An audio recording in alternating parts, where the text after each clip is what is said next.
안녕, 내 친구.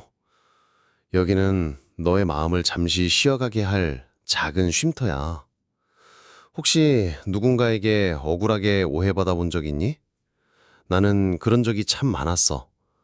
아무 잘못도 없는데 괜히 내가 뭔가를 잘못한 것처럼 몰아가는 그 차가운 시선. 분명히 내 의도는 그게 아니었는데 완전히 다른 사람으로 매도당하는 그 순간. 그럴 때면 가슴 속에서부터 뜨거운 뭔가가 울컥 하고 치밀어 오르지. 마치 용암처럼 목구멍까지 차오르는 그 감정. 심장은 멋대로 빨리 뛰고 얼굴은 화끈거리고 손에는 땀이 나기 시작해. 머릿속에서는 단 하나의 외침만 맴돌지. 아니야, 그게 아니라고. 내 말 좀 들어봐. 당장이라도 그 사람을 붙잡고 하나부터 열까지 내 상황과 진심을 해명하고 싶은 마음. 그걸 억누르기란 정말 어렵다는 거 알아? 나도 그랬으니까. 그런데 내가 오늘 너에게 들려줄 이야기는 조금, 아니, 어쩌면 아주 많이 다를 거야. 어쩌면 너가 한 번도 들어보지 못했을 법한 조금은 이상하게 들릴 수도 있는 이야기. 바로 이 한 문장이야. 방어하지 않으면 오히려 감사함이 남는다. 어때? 조금 이상하게 들리지? 왜냐고? 그런 당연해. 보통 우리는 누군가가 나를 향해 비난의 화살을 쏘면 본능적으로 방패를 들어 맞거나 아니면 똑같이 화살을 쏘아 반격하잖아? 그게 인간의 아주 자연스러운 자기 보호 기지니까 내 자신을 지키려는 건 잘못된 게 아니잖아. 그런데 만약 우리가 그 순간 그 방패를 내려놓으면 어떻게 될까? 반격의 활을 내려놓으면 어떤 일이 벌어질까? 내가 방어하지 않으면 그 비난의 화살이 내 심장에 그대로 꽂히는 게 아니라 놀랍게도 그 순간 내 마음 안에서 아주 특별하고 기적 같은 변화가 시작돼. 혹시 궁금하지 않아? 왜 방어하지 않는 것이 나를 더 강하게 만드는지? 왜 변명하지 않을 때 내 마음이 더 평화로워지는지? 그리고 어떻게 그토록 나를 아프게 했던 비난이 도리어 감사한 마음으로 바뀔 수 있는 건지? 오늘 이 이야기 끝까지 한번 들어봐 줄래? 이 이야기가 끝날 때쯤이면 다음에 누군가가 너를 향해 날카로운 말을 던졌을 때 너는 더 이상 상처받고 허둥대지 않을 거야. 오히려 잔잔하게 미소 지으면서 속으로 이렇게 말하게 될지도 몰라. 고마워. 이 말을 해줘서. 덕분에 내가 더 자유로워지고 있어. 자, 그럼 이제부터 그 비밀스러운 여정을 함께 떠나볼까?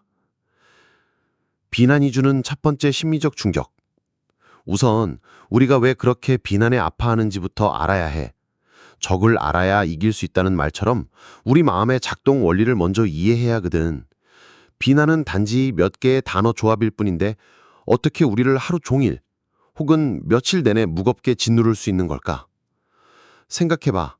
아침 출근길에 들었던 퉁명스러운 한마디 때문에 하루 종일 기분이 축 가라앉고 일이 손에 잡히지 않잖아. 즐거운 점심 식사를 하다가도 문득 그 말이 떠올라 입맛을 잃고 잠자리에 누워서도 머릿속에서 계속 그 장면, 그 목소리, 그 표정이 무한 반복 재생되곤 하지. 왜 그럴까? 내가 유난히 예민해서? 마음이 약해서? 아니, 그건 네 탓이 아니야. 이건 우리 뇌에 아주 깊숙이 새겨진 생존 본능 때문이야. 우리 뇌는 부정적인 정보를 긍정적인 정보보다 훨씬 더 강렬하고 더 오래, 더 깊게 기억하는 성질이 있어. 심리학에서는 이를 부정성 편향이라고 불러. 이건 아주 먼 옛날 우리 조상들이 맹수와 자연재해 속에서 살아남아야 했던 원시 시대부터 내려온 생존 메커니즘이야. 상상해봐. 숲속에서 바스락거리는 소리가 들렸을 때 아, 예쁜 새가 지나가나 보다 하고 긍정적으로 생각했던 사람과 혹시 호랑이일지도 몰라 하고 부정적으로 생각하며 즉시 경계태세를 갖춘 사람 중에 누가 더 오래 살아남았을까? 당연히 후자겠지. 위험 신호에 민감하게 반응해야만 생존 확률을 높일 수 있었거든. 그 DNA가 수만 년이 흐른 지금까지 우리 뇌에 남아있는 거지. 하지만 문제는 지금 우리는 더 이상 사바나에서 호랑이와 싸우는 시대가 아니라는 거야. 대신 그 위험의 형태가 바뀌었어. 날카로운 이빨과 발톱 대신 사람들의 말과 표정, 그리고 싸늘한 시선 속에 그 위험이 숨어 있지. 그래서 누군가가 나를 향해 날카롭게 한마디를 던지면 우리의 원시적인 뇌는 그걸 마치 생존에 대한 심각한 위협이라고 받아들이고 최고 수준의 경보를 올리는 거야. 사이렌이 윙 하고 울리면서 온몸이 전투태세에 돌입하는 거지. 자, 여기서 우리 스스로에게 질문 하나를 던져봐야 해. 그 사람이 던진 그 비난이 정말 내 생존을 위협하는 호랑이일까? 아니면 그저 내 귓가를 스치고 지나가는 바람일 뿐일까? 우리가 이 질문에 답할 수 있을 때 비로소 우리는 비난으로부터 자유로워지는 첫걸음을 뗄 수 있게 돼. 방어 본능이 불러오는 함정 1. 불시에 기름 붓기. 뇌에서 경보가 울리면 우리는 어떻게 반응할까? 앞서 말했듯 우리의 가장 첫 번째 행동은 자기 방어 혹은 자기 변호야. 마치 조건 반사처럼 튀어나오지. 아니, 그건 오해야. 내 말은 그런 뜻이 아니었어. 그렇게 말하면 나 너무 억울하지. 전후 사정도 모르면서. 너야말로 지넌트 그랬잖아. 이 말들이 너무나 익숙하지 않아? 나를 지키려는 이 필사적인 외침이 아이러니하게도 상황을 더 악화시키는 함정이라는 걸 혹시 아나? 마치 꺼져가는 작은 불씨에다가 입으로 바람을 후 하고 부는 것과 같아. 혹은 기름을 붓는 것과도 같지. 우리는 불을 끄려고 한 행동인데 오히려 불길이 더 거세게 타오르는 거야. 왜 그럴까? 상대방의 입장에서 한번 생각해보자. 그 사람은 이미 너는 틀렸다 혹은 너에게 문제가 있다는 판단을 내리고 말을 던진 상태야. 그런데 내가 곧바로 아니 그건 오해야 라고 말하는 순간 상대의 뇌는 내 해명의 내용을 듣지보다는 이 사람이 지금 내 말을 부정하고 나를 공격하려 하는구나 라고 받아들일 가능성이 아주 높아. 3번. 방어 본능이 불러오는 함정 2. 끝나지 않는 재판. 이렇게 되면 대화는 더 이상 문제 해결을 위한 소통이 아니게 돼. 누가 더 옳은가, 누가 더 잘못됐는가를 가리는 감정적인 재판으로 변질되지. 서로가 서로에게 검사이자 변호사가 되어서 과거의 일까지 전부 증거로 제출하며 상대방을 공격하고 나 자신을 변호하기 시작한다. 너는 작년에도 그랬잖아. 그 얘기를 지금 왜 해? 당신은 저번 주에 안 그랬어? 결국 대화는 감정 싸움으로 번지고 더 이상 서로의 말은 들리지 않게 돼. 각자의 귀는 닫히고 입만 열린 채로 서로에게 상처 주는 말들만 주고받게 되지. 이쯤 되면 궁금해지지 않아? 그렇다면 이 비난의 화살 앞에서 방패를 들지도 맞서지 않고도 나를 지킬 수 있는 방법이 정말 있기는 한가? 정답은 그렇다는 거야. 그리고 그 방법은 우리가 생각하는 것보다 훨씬 더 강력하고 우아하고 지혜로워. 이제 고대 철학자들의 지혜에서 그 힌트를 찾아보자. 4. 스토아 철학의 시선. 나의 가치는 내가 결정한다. 2000년 전 고대 그리스와 로마의 철학자들, 우리는 그들을 스토아학파라고 부르지. 마르쿠스 아우렐리우스, 세네카, 에픽테토스 같은 사람들 말이야. 그들은 부와 명예, 권력 같은 외부적인 조건에 흔들리지 않고 오직 내면의 평정과 덕을 추구했어. 그들은 외부에서 오는 모든 자극, 특히 사람들의 평가나 비난에 대해 아주 명확한 관점을 가지고 있었어. 그들은 이렇게 말했지. 사람들이 던지는 말과 행동은 그들의 생각, 그들의 판단, 그들의 세계를 보여줄 뿐 결코 나라는 존재의 가치를 결정하지 않는다. 이 문장 정말 중요하니까 마음속에 한번 새겨봐. 여기서 핵심은 이것이야. 그건 그 사람의 문제 혹은 그 사람의 의견이다. 누군가 나를 이기적이다라고 비난했다고 해보자. 그 말은 나는 이기적인 사람이다라는 절대적인 진리가 아니야. 그건 단지 그 사람의 눈에는 내 어떤 행동이 이기적으로 보였다는 하나의 의견 혹은 해석일 뿐이야. 그 사람이 가진 가치관, 그 사람이 처한 상황, 그 사람의 감정 상태가 투영된 결과물인 거지. 스토아 철학자 에픽테토스는 이렇게 말했어. 우리를 혼란스럽게 하는 것은 사건 그 자체가 아니라 그 사건에 대한 우리의 판단이다. 비난이라는 사건이 나를 아프게 하는 게 아니야. 그 비난을 나는 정말 엉망인 사람이구나 라고 받아들이는 나의 판단이 나를 아프게 하는 거지. 내가 그 말을 내 안으로 받아들일지 아니면 그냥 흘려보낼지는 전적으로 나의 선택이라는 거야. 5. 스토아 철학의 시선. 쓰레기 봉투를 집 안으로 들이지 마라. 아주 쉬운 비유를 하나 들어줄게. 누군가가 악취가 나는 쓰레기 봉투를 들고 와서 네 집 대문 앞에 툭 하고 놓고 갔다고 상상해봐. 그때는 어떻게 할 거야? 아니 왜 남의 집 앞에 쓰레기를 버려요? 하고 소리치며 그 사람과 싸운다. 방어 혹은 반격. 문을 활짝 열고 어이쿠 귀한 선물이 왔네 하면서 그 쓰레기 봉투를 거실 한가운데에 들여놓는다. 비난을 내면화. 그냥 문 앞에 조용히 놓여있는 쓰레기 봉투를 보고 아 누가 쓰레기를 두고 갔네 이따가 치워야겠다 하고 내 할 일을 한다. 선택적 무시 혹은 분리. 대부분의 우리는 1번처럼 반응하지. 그리고 그 싸움에 에너지를 소모해. 그리고 때로는 2번처럼 남이 버린 감정의 쓰레기를 굳이 내 마음의 집안으로 들여와서 온종일 그 냄새에 괴로워하기도 해. 하지만 스토아 철학자들이 제안하는 방식은 3번이야. 그 비난은 그 사람의 것이지 내 것이 아니야. 그걸 굳이 내 마음의 집안으로 초대해서 내 공간을 더럽힐 필요는 없다는 거지. 그냥 문 밖에 두고 그 존재를 인지한 뒤 내가 처리할 수 있을 때 담담하게 처리하거나 혹은 그냥 바람에 날아가도록 내버려두면 돼. 비난을 들었을 때 그걸 내 안으로의 초대장으로 여기지 않으면 그 말은 내 마음에 어떤 상처도 어떤 흔적도 남길 수 없어. 그저 내 밖에서 일어난 하나의 사건일 뿐이니까. 이 관점의 전환, 이것만으로도 우리는 엄청난 자유를 얻게 돼. 6. 방어를 멈추면 생기는 3가지 기적 같은 변화. 자, 그럼 이론은 알겠어. 방어하지 않고 비난을 내 것으로 받아들이지 않는다. 이걸 실천하면 구체적으로 내 삶에 어떤 좋은 일이 생길까? 내가 경험한 3가지 기적 같은 변화를 이야기해 줄게. 첫째, 마음의 에너지가 극적으로 절약돼. 한번 생각해보자. 누군가와 말다툼하고 내 억울함을 해명하고 변명하는데 얼마나 많은 정신적 에너지가 소모되는지 온몸에 진이 다 빠지는 기분이 들지 않아? 마치 스마트폰 배터리가 빨간색으로 깜빡이는 것처럼 감정 소모는 우리를 방전시켜. 하지만 방어를 멈추는 순간 우리는 이 모든 에너지 소모를 차단할 수 있어. 상대의 말에 반박하기 위해 머리를 굴릴 필요도 없고 내 감정을 정당화하기 위해 애쓸 필요도 없어. 그렇게 아낀 에너지를 어디에 쓸 수 있을까? 나를 위해, 내가 사랑하는 사람들을 위해, 내가 진짜 해야 할 중요한 일을 위해 쓸 수 있게 돼. 마음의 부자가 되는 거야. 둘째, 상황을 훨씬 더 객관적으로 볼 수 있게 돼. 감정이라는 안경을 끼고 세상을 보면 모든 것이 왜곡되어 보여. 분노라는 빨간 안경, 억울함이라는 파란 안경을 쓰면 상대방의 모든 말과 행동이 나를 공격하는 것처럼 보이지. 하지만 방어를 멈추고 한 걸음 뒤로 물러서면 이 감정의 안경을 벗을 수 있게 돼. 나는 더 이상 사건의 주인공이 아니라 이 상황을 멀리서 지켜보는 관찰자가 되는 거야. 그러면 비로소 보이기 시작하지.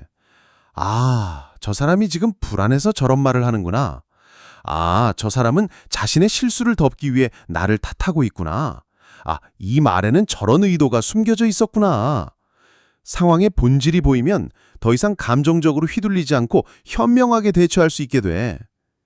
셋째, 상대방이 의도간 상관없이 배울 점을 찾게 돼. 이게 바로 비난을 선물로 바꾸는 핵심이야. 방어를 멈추면 신기하게도 상대의 말소리에서 나를 성장시킬 힌트를 발견할 여유가 생겨. 물론 비난의 90%는 상대방의 감정 쓰레기일 수 있어. 하지만 나머지 10% 안에 혹은 1%라도 내가 미처 보지 못했던 나의 모습에 대한 진실이 담겨 있을 수 있거든. 혹시 내 말투가 그렇게 들렸을 수도 있었을까?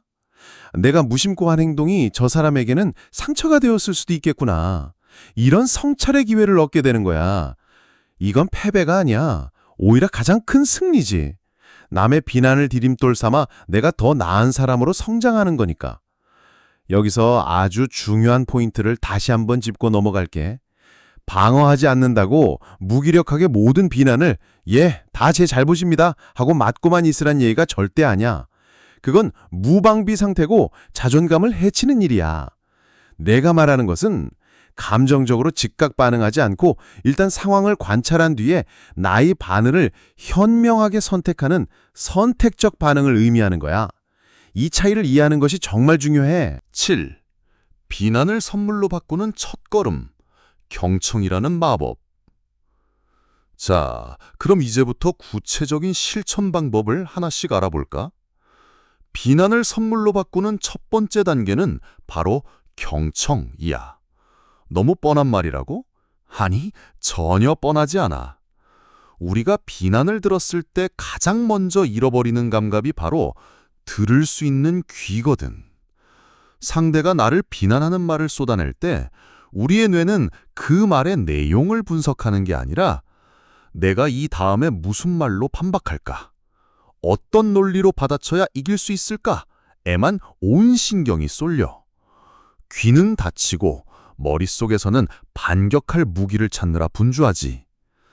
그런데 여기서 딱 한 번만 용기를 내서 시선을 바꿔보는 거야.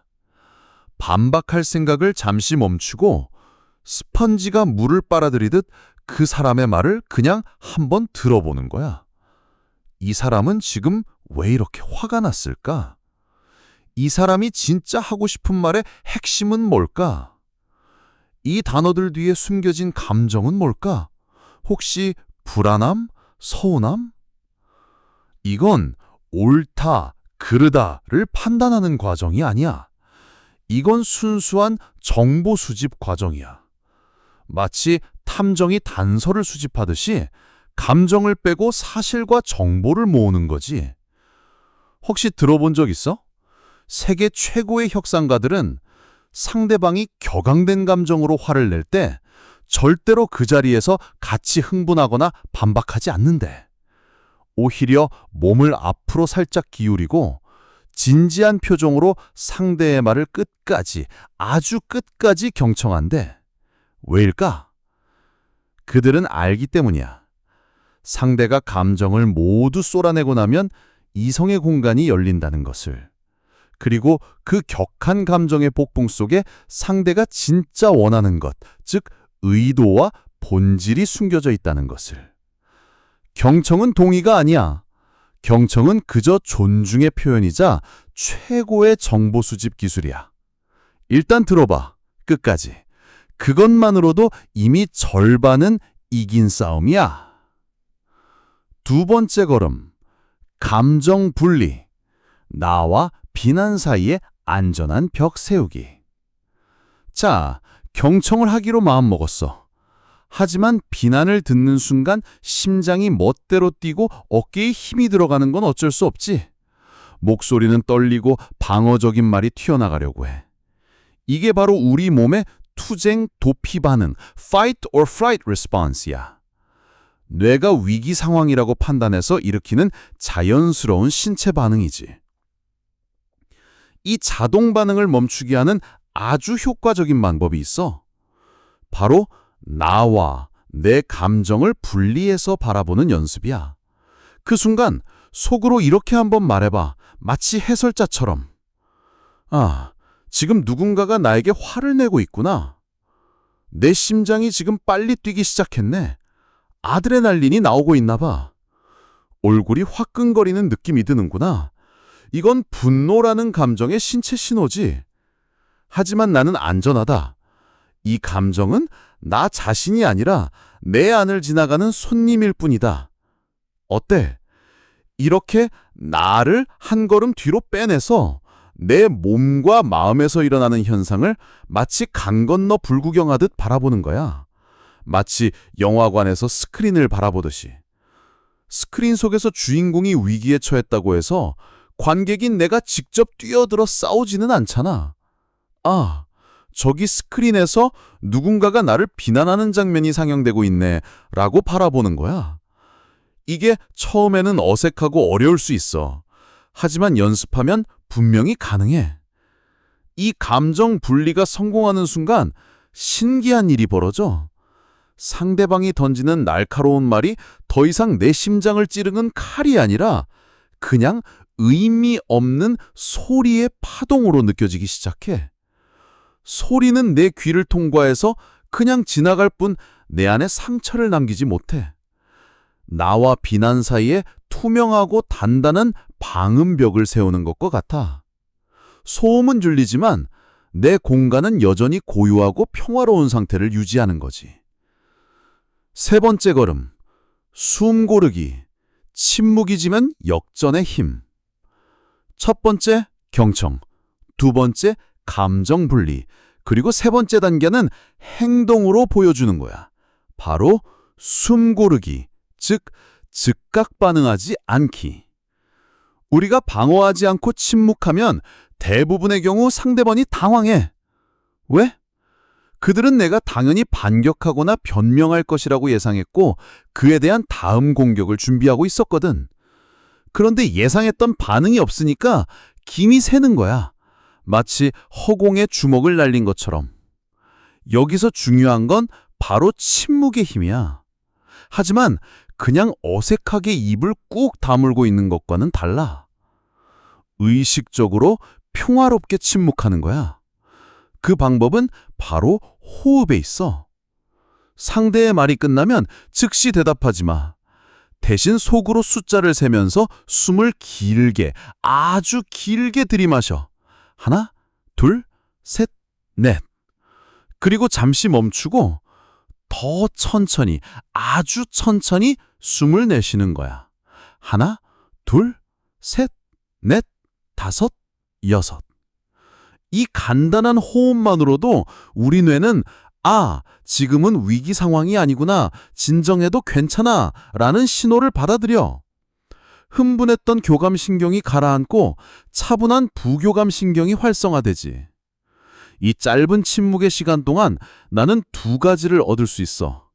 하나는 감정에 휩쓸리지 않고 이성적으로 생각할 시간을 버는 것.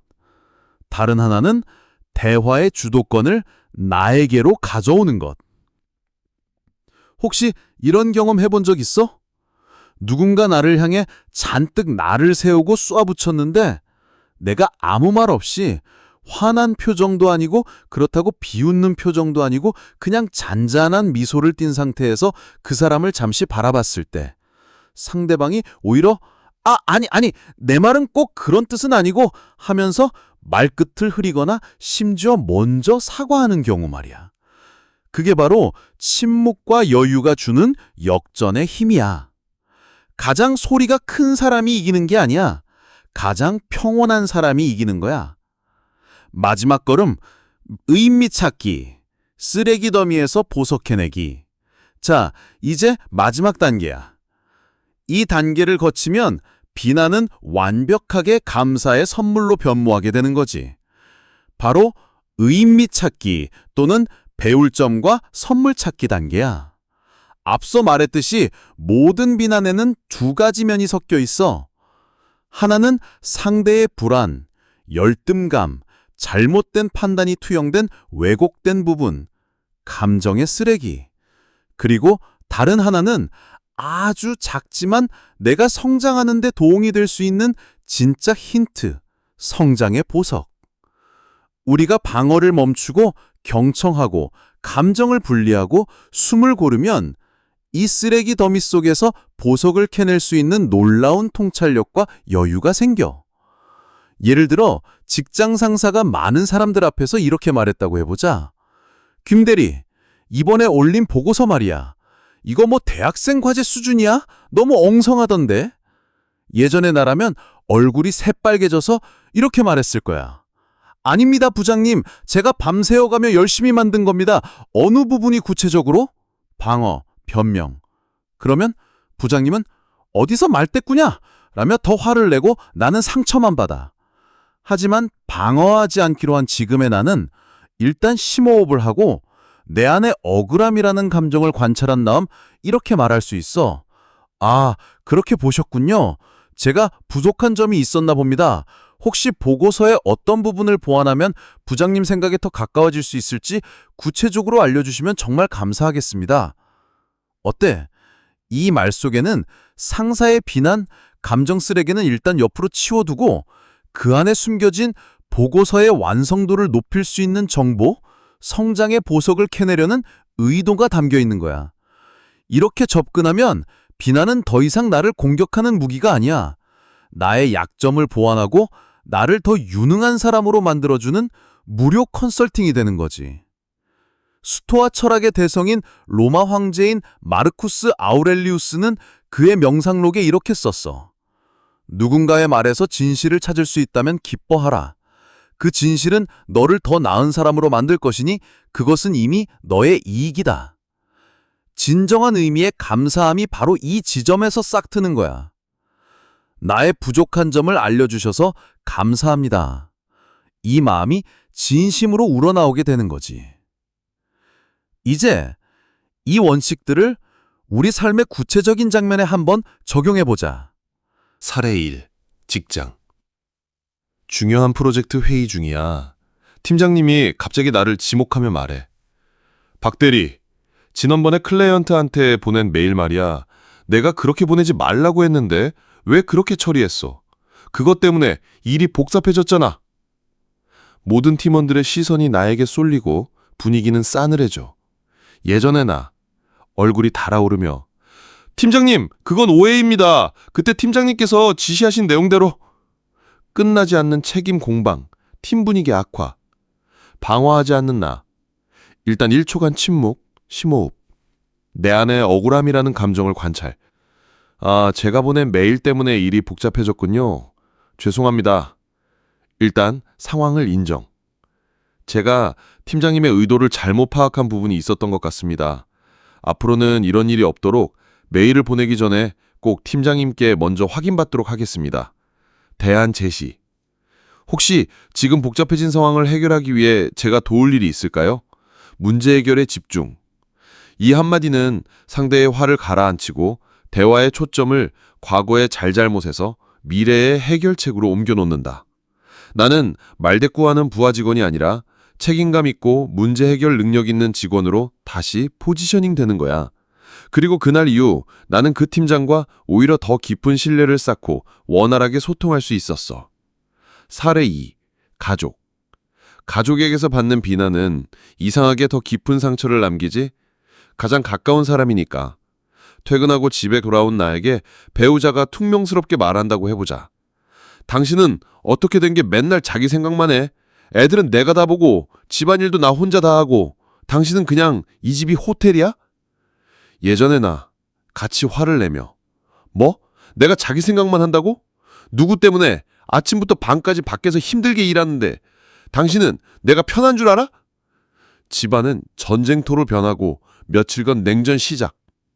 방어하지 않는 나. 피곤함에 욱하고 올라오는 감정을 멈춤, 심호흡. 아, 내가 자기 생각만 하는 것처럼 보였구나. 당신이 그렇게 느끼게 했다면 정말 미안해. 하루 종일 혼자 애들 보고 집안일 하느라 정말 힘들었겠다. 내가 뭘 도와주면 당신 마음이 좀 편해질까? 내가 놓치고 있는 부분이 있었나 봐. 이해하려는 노력. 이 순간 대화는 싸움이 아니라 서로를 이해하는 문으로 바뀌는 거야.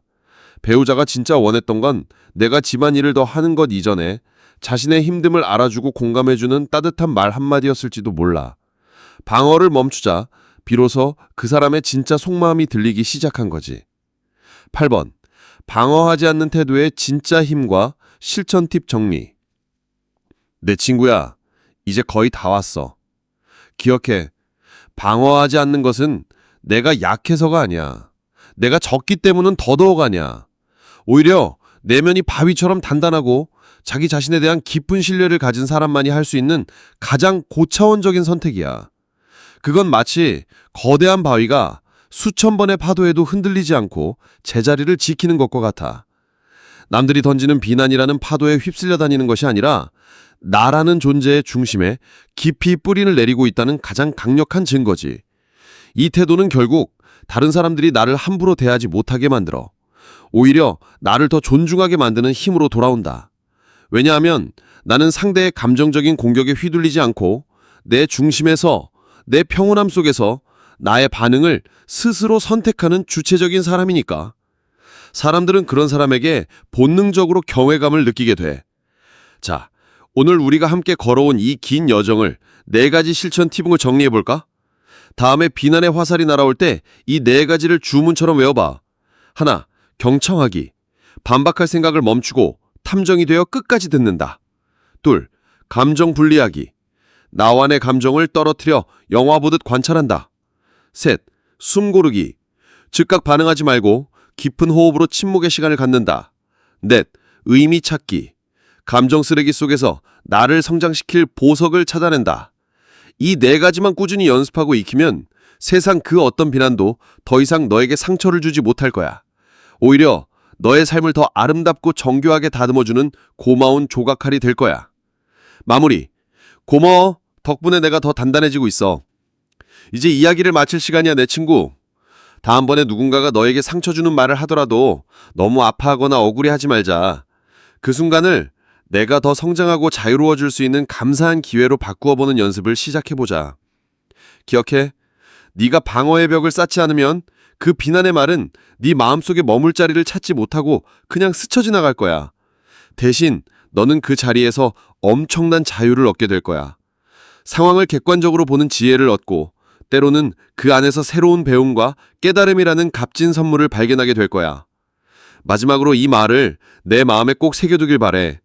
비난은 그것을 말하는 상대의 이야기일 뿐 나의 진짜 가치를 결정하는 것은 세상 누구도 아닌 바로 나 자신이다. 그러니 오늘부터 우리 함께 이렇게 말해보는 건 어떨까? 누군가의 비난 앞에서 더 이상 움츠러들거나 싸우지 말고 마음속으로 평온하게 미소 지으며 이렇게 속삭여주는 거야. 고마워. 그 말을 해줘서. 덕분에 내가 오늘 또 한 뼘 들어 단단해지고 있어. 너의 모든 날들이 타인의 말에 흔들리지 않는 단단한 평온함으로 가득하기를 진심으로 응원할게.